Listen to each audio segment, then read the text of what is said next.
Buffer జోన్గా 2 kilometres వరకు దాన్ని కూడా దీంట్లో యాడ్ చేయడం జరిగింది. ఈ మొత్తం ఈ 2 కిలోమీటర్స్ బఫర్ జోన్ కూడా కలుపుకుంటే 11 జిల్లాలలో 104 మండలాలలో సుమారు 1355 గ్రామాలతో ఇప్పుడు హెచ్ఎండిఏ పరిధి ఇంక్రీజ్ కాబడింది.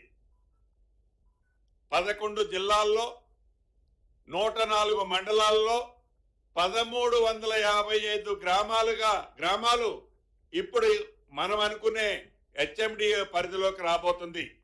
ఈ విస్తీర్ణంలో కొత్తగా 332 రెవెన్యూ గ్రామాలు, ఇందాక ఈ గ్రామ పంచాయతీలు, ఇవి 332 రెవెన్యూ గ్రామాలు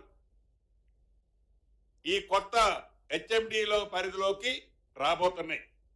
అదే రకంగా ప్రధానమైనది ఈ ఇందిరమ్మ ప్రభుత్వంలో 1 కోటి మహిళల్ని కోటీశ్వరులను చేయాలి అనే చిత్తశుద్ధితో ఇందిరా మహిళా శక్తి మిషన్ కింద 2025 పాలసీని మహిళల కోసం కేబినెట్ లో ఆమోదించడం జరిగింది.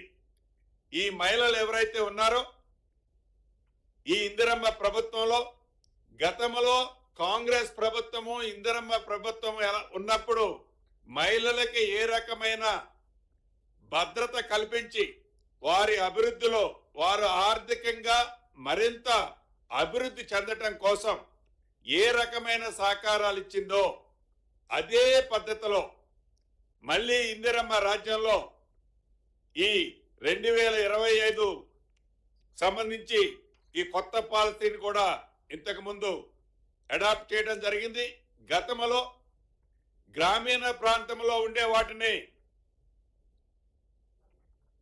సెర్ఫుల కింద, అదే రకంగా పట్టణ ప్రాంతంలో ఉండే ఈ మహిళా సంఘాలని మెప్మా ఆధ్వర్యంలో 2 సెక్టార్లో బైఫర్కేషన్ అయి ఉండే.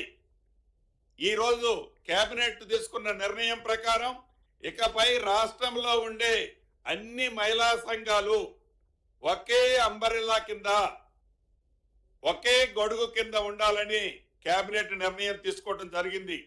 వీటితో పాటు ఇంకొక ఇంపార్టెంట్ అయిన విషయం, ఇందిరా మహిళా శక్తి సంఘాల్లో గతంలో 60 సంవత్సరాలకే రిటైర్మెంట్ ఉండేది. దాన్ని 60 సంవత్సరాలు దాటిన వాళ్ళు అనేక గ్రామాల్లో అనేక పట్టణాల్లో ఇబ్బంది పడుతున్నది గమనించి ఈ ప్రభుత్వం 65 సంవత్సరాలకి దాన్ని పొడిగించడం జరిగింది. 60 సంవత్సరాలు ఇంతకుముందు నెంబర్లుగా ఉండే దాన్ని ఈ ప్రభుత్వం ఈరోజు కేబినెట్ లో 65 సంవత్సరాలకి పెంచడం జరిగింది. అదే రకంగా గతంలో 18 ఏళ్లు వయసు వచ్చిన తర్వాతనే సభ్యులుగా ఉండేవాళ్ళు, ఇప్పుడు దాన్ని 15 ఏళ్లకి కుదించడం జరిగింది.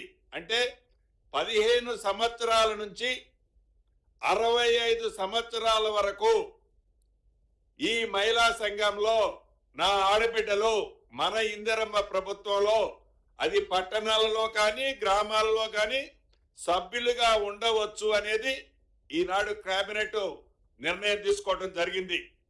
అదే రకంగా తిరుపతిలో ఏదైతే టీటీటీ బోర్డు ఉంటుందో అదే పద్ధతిలో యాదగిరిగుట్ట లక్ష్మీనరసింహస్వామి ఆలయం బోర్డును కూడా ఏర్పాటు చేయాలని ఈరోజు కేబినెట్ నిర్ణయం తీసుకోవడం జరిగింది. ఇందులో అందరికీ వీలుగా Telangana charitable and Hindu religion institutions and endowment act 1987ని సవరించడం కూడా జరిగింది ఈరోజు కేబినెట్ లో. ముఖ్యంగా మనం టూరిజం అంటే మనకి తెలియంది కాదు. గడిచిన 10 సంవత్సరాల్లో తెలంగాణ రాష్ట్రంలో టూరిజం ఎంత నిర్లక్ష్యానికి గురైందో మనకి తెలియంది కాదు. మన రాష్ట్రంలో అనేక టూరిస్ట్ ప్లేసులు ఉన్నా నా మీడియా మిత్రులే కాదు, తెలంగాణ రాష్ట్రంలో అనేక మంది మన దగ్గర ఉన్న టూరిస్ట్ ప్లేసుల్ని డెవలప్ చేసుకొని కారణంగా, ఒక పాలసీ అంటూ లేని కారణంగా ఇంటి ముందున్న ఈ టూరిస్ట్ ప్లేస్ను వదిలి ఎక్కడికో దూర ప్రాంతాలకు మనం పోతుంటాం. అలా కాకుండా ఈ ప్రభుత్వానికి తెలంగాణకి కూడా ఒక టూరిస్ట్ పాలసీ ఉండాలి అని కేబినెట్ లో చాలా వివరంగా విపులంగా 2025 నుంచి 2030 వరకు టూరిస్ట్ పాలసీని ఈరోజు కేబినెట్ ఆమోదించడం జరిగింది. రాష్ట్ర వ్యాప్తంగా 27 స్పెషల్ టూరిస్ట్ ఏరియాలని పర్యాటక కేంద్రాలుగా పూర్తి స్థాయిలో అభివృద్ధి చేయాలని కూడా కేబినెట్ ఈరోజు నిర్ణయం తీసుకోవడం జరిగింది.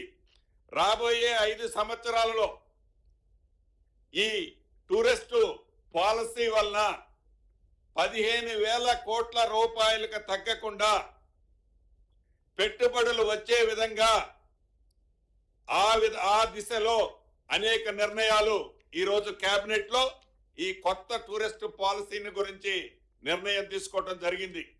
అంతేకాదు మే నెలలో జరిగే మిస్ వరల్డ్